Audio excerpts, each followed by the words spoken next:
Show live from Battersea Power Station. We've just come up the northwest tower, 109 metres up in the sky. And the thing is, when you get up here, it's all about the big reveal. And that's our job on the Transfer Show, the big reveal. We've got plenty of those coming. We're ready. Are you ready?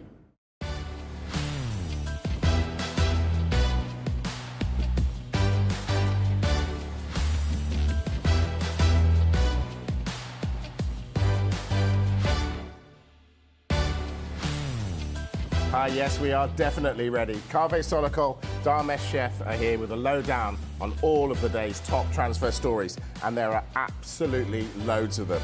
Let's start with Tottenham. They are leading the race to sign Bayern Munich forward Mathys Tel on a permanent deal worth £50 million. With Jhon Duran on the verge of signing for Al-Nassr for £64 million, we'll tell you what that means for Ollie Watkins.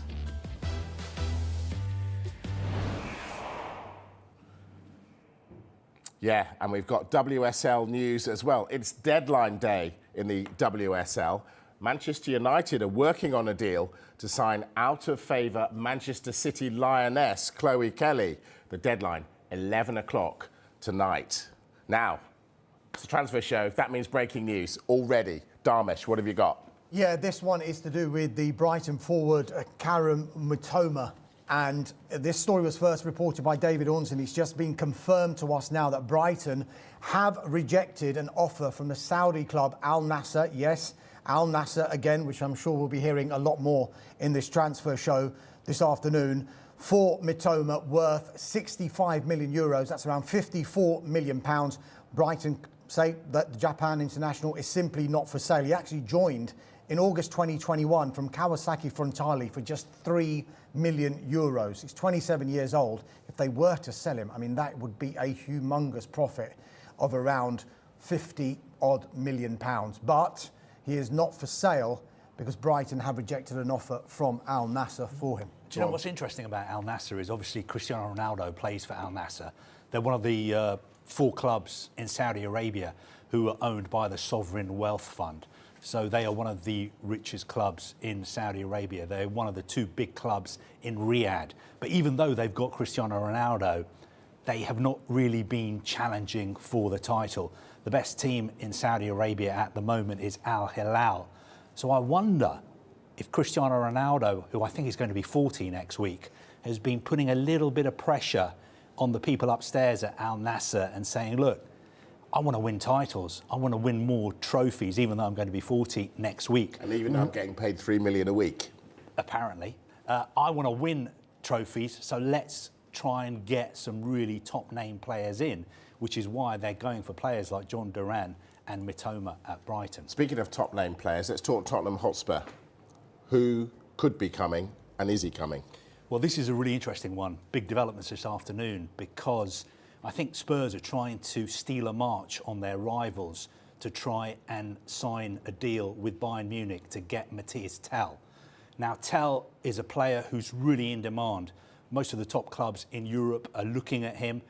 He had said a couple of weeks ago to Bayern Munich, I don't want to leave, even though I'm not playing. But I think the fact that he has been playing so few minutes since Christmas has convinced him that now is the right time for him to leave. Now, Bayern willing to do a loan deal or a permanent deal. There are clubs, for instance, we've reported, like Chelsea, who've been interested in him. But I think Spurs are trying to sign him on a permanent deal. And I think they may be willing to offer around £50 million.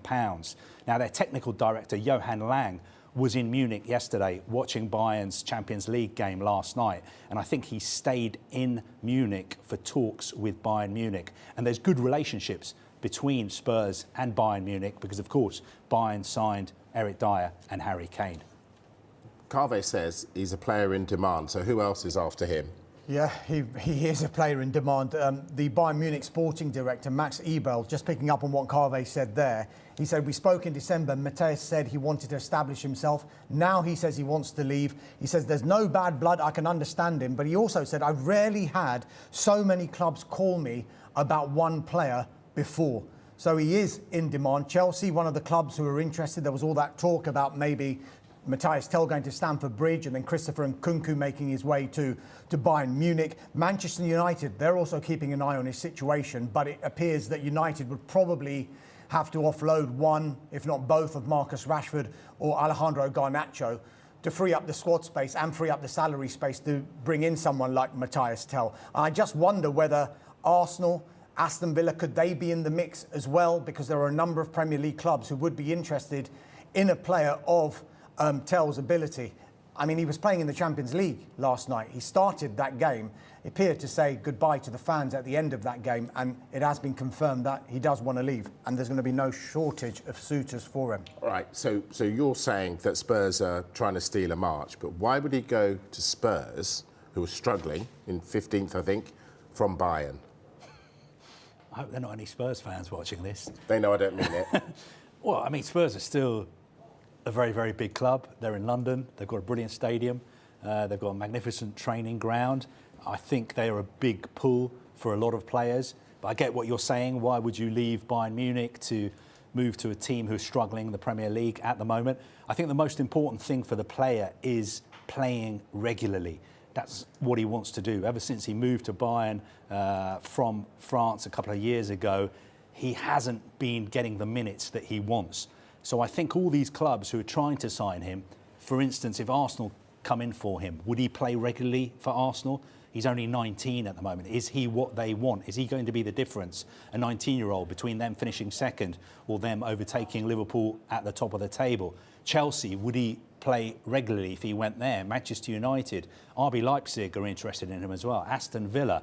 I think maybe the trump card that Spurs could play is that if you come to us, OK, ignore our league form. We're still in a lot of cup competitions. We've got injury problems at the moment, so you would play more here than you would anywhere else. OK, we began the programme saying that Saudi interested in Mitoma. They're clearly getting busy. Jhon Duran, what's the latest with him? Well, he's on his way to Al-Nassr in Saudi Arabia. He's having his medical today in London. We're being told that if that's all fine, then he will fly to Riyadh by the weekend to sign for Al-Nassr. The deal is £64 million plus bonuses. Aston Villa will be making an incredible profit. They signed him for something like £14.5 million. So they're making a profit of at least £50 million in just 2 years. Now, I think there's been a lot of controversy that a player who's only, 21 years old is moving to the Saudi Pro League. People are saying, why would you do that? Why would you go from the supposedly best league in the world to go and play in Saudi Arabia? To shed loads of money. We had this discussion yesterday. I'm not sure it's just to do with money. It's not going to improve his football at the moment, is it? Well, what I would say is that he's a player who's from Colombia. And, he didn't grow up dreaming, with all due respect to Aston Villa, of playing for Aston Villa. He's from Colombia. If he wants to live in Saudi Arabia and play his football in Asia, and he's going to get paid a lot of money, and he's going to play with Cristiano Ronaldo, and he's going to play in a country who are going to be hosting the World Cup in 9 years' time, then good luck to him. But yes, of course, I understand the prevailing view is that he's only going there for the money. But it'd be interesting to see what he would have to say himself and how he would defend himself against that charge. But I think the bigger picture as well is... Nothing wrong with earning money. I respect to him. Oh, fine. But the bigger picture, I think, though, is just to get away from money, is I think what Saudi Arabia are doing is, I think they were a bit stung by all the criticism they got that the Saudi Pro League was basically a retirement home for ageing superstar footballers. And I think what they're trying to do now is switch their sights to younger players, which is why they're going for people like Jhon Duran in the same week that Neymar is leaving and going back to Brazil. So he'd be like a marquee signing. All right, what does all this mean for Ollie Watkins? This is interesting now because Aston Villa don't want to sell Ollie Watkins with Jhon Duran on the verge of joining Al-Nassr. And I think these reports that Arsenal made the bid came quite at a bad time as far as Villa were concerned, to put it mildly, just hours before their clash against Celtic last night. And it's safe to say that they weren't best pleased that those reports were coming out so close to a big game. Now, those talks between Villa and Arsenal, we understand started while there was still a bit of uncertainty about whether Jhon Duran was going to be staying at Aston Villa or leaving. Now, this is interesting what the Villa boss Unai Emery said after that game against Celtic when he was asked about Ollie Watkins. He said, "I don't want him to leave. It is good news to have offers from other clubs. We want to keep our sporting objective through the players we have in the squad." He says he wants to keep him, but he also says it's good news to have offers. And it would only be on Aston Villa's terms whether they would allow players to leave. They'd never sell both. Yes, but they'd never do that. Money talks. Can't money they? Help talks. me out. They're not selling both their strikers. They've got two great strikers. One's going. They're not going to sell the other one. I think it's unlikely that they would sell both unless they had somebody else lined up. If they've got somebody else lined up, then I could see it happening, because they could, I'm just playing devil's advocate, they could say Ollie Watkins is 29. He's not getting any younger. It's now or never to bank a big transfer fee for him. So I get what you're saying. I know it's unlikely, but you could make an argument that bank the money from Jhon Duran, bank the money from Ollie Watkins, and reinvest it in somebody else if they've got somebody else lined up. Me personally, Emery wanting that. Yeah, me personally, I would keep Ollie Watkins because I think he's a fantastic player. One interesting development in this, though, is that one source has told Sky Sports News that the chance to sign Watkins was actually proposed to Arsenal. Now, Arsenal actually value him around £40 million. The source claimed that £60 million was Aston Villa's valuation. And the feeling is any potential deal, if it was to happen, would require Villa to reduce their valuation. Look, a lot of people will say, why is this happening so late in the window? Because Arsenal probably needed a striker throughout this window. I think Arsenal's focus changed when the injury came about to Gabriel Jesus. When that was confirmed that he was going to be out for a lengthy period of time with that ACL injury, Arsenal then changed tact a little bit and they looked and did due diligence on a number of players, including Ollie Watkins and a number of other strikers. So that's why it might be happening a little bit later than people might have imagined. Sorry, so that source is saying that Watkins was offered to Arsenal. Is that what you're saying? All I can tell you is that that source has told Sky Sports News that the chance to sign Watkins was proposed to Arsenal. Oof, wow. All right. You know something, though? Arsenal don't just bid blind for players. They must have had some sort of encouragement. I'm not saying they were encouraged by Aston Villa to bid for their player, but there must have been someone, somewhere, who's involved in the deal who would have encouraged them to put a bid in, because they're not going to put in a bid that has absolutely no chance of succeeding. We shouldn't be naive here. When a club makes a bid, they're not going to do loads of work on a bid only to agree a deal with a club and then the player says, actually, no, I don't want to go. There will have been some sort of encouragement or some sort of direction somewhere along the line for Arsenal to engage in talks with Aston Villa. Do you think Arsenal will go back in with another bid? That's the interesting thing. We were talking yesterday that there's a possibility that they might go back in unless Aston Villa are now saying, look, Jhon Duran is going, there's no point coming back. But having said that, if we're hearing of a £60 million valuation, then if Arsenal think, actually, we do want to go for it, and they increase that bid and try and find a compromise, you can never say never. Every club will say a player, they do not want to sell a player. Yeah. Unai Emery has said he doesn't want to lose Ollie Watkins. I haven't heard anyone publicly say he is not for sale. OK, all right, I want to move on. Every day I've said to you, how close is Dorgu going to Man United? And every time I've asked that, you said, really close. It's not happened yet. What's going on? Still close. Patrick Dorgu's travel plans to the UK have been delayed, is what we're being told. The left wing-back was due to travel into Manchester at 11 a.m. on Thursday. Is it Thursday today? Today. I'm losing all the knowledge of my days here. Thanks. But he's now expected to do that travel this weekend. The formalities of the agreement are being tied up now. Once that is completely done, he will then be given the green light by Lecce. Yep, away you go. You can travel to Manchester. They've agreed a deal. We know that. It's just under £30 million. United will pay an initial £25.4 million plus £4.2 million in performance-related add-ons. OK.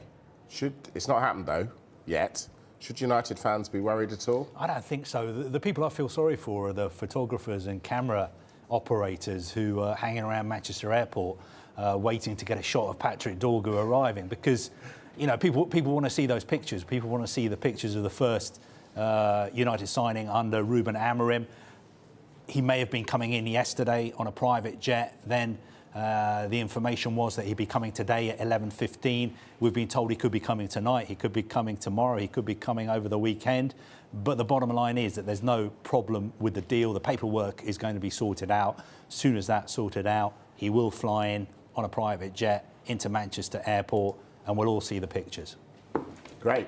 And the camera operators and snappers will be happy. Right, we're going to take a break. When we come back, we're going to talk WSL. It is deadline day in the WSL, and West Ham are after a striker. What's the news on that? Tell you in a moment.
Welcome back to the Transfer Show. So much going on today. We've been talking about West Ham and the striker, it seems like, for ages, but there's been no movement yet, or has there, Dharmesh?